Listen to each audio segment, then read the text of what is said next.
السلام عليكم ورحمة الله وبركاته، يا رب تكونوا بخير. أهلا بيكم في فيديو جديد من فيديوهاتنا وفيديوهات الروتين والنشاط اللي بنعملها اليومين دول.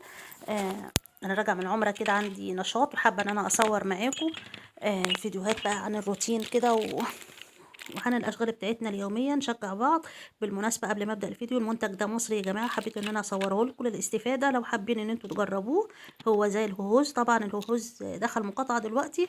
فالمنتج ده مصر عجبني جدا والله، حسيت إن هو أحسن من الهوهوز كمان كتير، وحجمه كبير بالنسبة لسعره، هو بسعره 5 جنيه.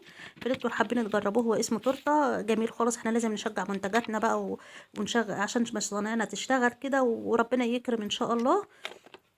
نرجع للفيديو بتاعنا. الفيديو بتاعنا النهارده عبارة عن روتين هنروق فيه مع بعض الصالة كده بتاعتنا، وهندخل المطبخ كمان نروقه ونعمل الغدا مع بعض، وكمان نعمل حلو ونغسل البوتاجاز وكده، يعني نشجع بعض. واتمنى برضو طبعا ان الفيديو يعجبكم. يا ريت بقى لو عجبكم تدعوني، نفسي اقرا